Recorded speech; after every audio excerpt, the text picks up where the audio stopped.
Every Friday for 6 months, Mark came home past 9, tie loosened, eyes tired, always with the same explanation. Quarterly reports, client deadlines, a boss who didn't respect weekends. I believed him for the first month without question. Because that's what 15 years of marriage buys you, the benefit of the doubt. By the third month, I'd started noticing small inconsistencies, like the fact that his late nights never showed up as extra hours on his paycheck, or the way he'd shower the moment he got home instead of just falling into bed exhausted like a man who'd actually worked 12 hours straight.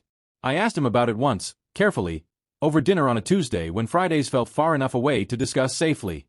He gave me a tired smile and said work had been brutal lately, that his manager was breathing down everyone's neck, that he hated it as much as I hated it. I wanted to believe him so badly that I let the paycheck detail slide, told myself companies handled overtime differently, that maybe he was salaried now in a way I didn't fully understand. 15 years teaches you which battles are worth fighting, and I chose, that night, not to fight this one. By month 4, the Friday pattern had hardened into something I couldn't unsee even when I tried. He'd leave for work in the morning slightly more put together than usual, a better shirt, cologne he normally saved for anniversaries, hair combed with more care than a Friday deserved. I told myself I was imagining things, that 15 years of marriage didn't just unravel over a shirt choice. But some nights, lying awake waiting for his car in the driveway, I'd replay every excuse he'd given me and notice how none of them, not once, included a single specific detail about the actual work. His company held its annual summer party in July, a casual outdoor event with grilled food and colleagues' families mingling under string lights. I went reluctantly, mostly to see faces I'd only heard about secondhand for years. Mark introduced me around proudly, his hand at my back, and for a few hours I let myself relax into the version of our marriage where nothing was wrong. I met his assistant, his direct reports, a few executives who complimented his work ethic. Everyone seemed to genuinely like him, which somehow made the quiet doubt in my chest feel almost embarrassing, almost paranoid. I was refilling my drink near the dessert table when a coworker named Priya struck up conversation, warm and easy, clearly a few glasses of wine into her evening. She mentioned how impressed she was that Mark still made time for Friday League, every week despite how busy the office had been.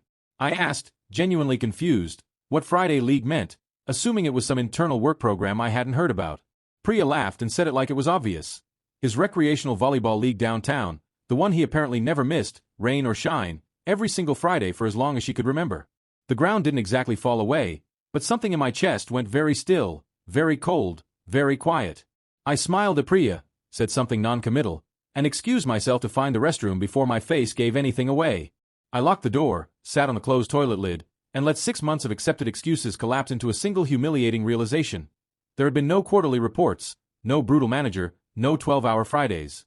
There had been volleyball and cologne, and a shirt he cared enough to choose carefully, and a lie he'd apparently told so smoothly I never once thought to question the shape of it. I didn't confront him at the party. I wasn't going to hand him the satisfaction of watching me unravel in front of his co-workers, in front of Priya, in front of the string lights and the grilled food and the version of our life everyone else believed was fine. I rejoined the party with a drink in hand and a performance of my own, laughing at the right moments, letting Mark's arm rest around my shoulders like it belonged there. Inside, I was already rebuilding 6 months of memory, recoloring every Friday with this new, humiliating truth I now understood completely. The drive home was quiet, Mark humming along to the radio, oblivious to the fact that his own coworker had unknowingly detonated his 6-month lie in under 30 seconds. I waited until we were inside, coat still on, before I asked him plainly how volleyball had been that week.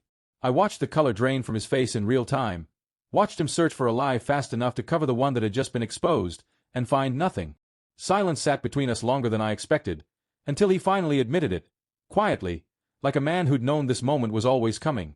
He said it started as stress relief, something for himself after a hard stretch at work, and he didn't tell me because he assumed I'd say no, that I'd call it a waste of time we didn't have. What hurt wasn't the volleyball itself, it was 6 months of manufactured detail, the fake overtime, the fake deadlines, the fake tired eyes I'd sympathized with over dinner while he'd actually spent those nights doing something he simply didn't trust me enough to share honestly. 15 years, and he'd decided a lie was easier than a conversation. That realization sat heavier than the lie itself. I told him it was never really about the game. It was about the fact that he'd built an entire false narrative rather than simply saying, I need this for myself, and let me either understand it or push back like an adult.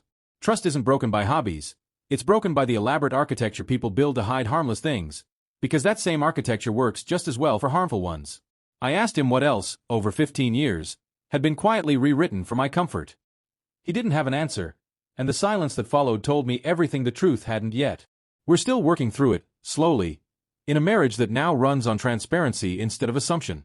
Fridays look different. Sometimes he still plays volleyball, but now I know, and sometimes I even go to watch. It's not really about the game anymore. And it never was. It's about the 6 months I spent defending him to myself, explaining away inconsistencies I should have trusted from the start. I've learned that the smallest lies are often just rehearsals for the bigger ones, and that a marriage survives less on grand promises and more on the small Fridays you choose to tell the truth about.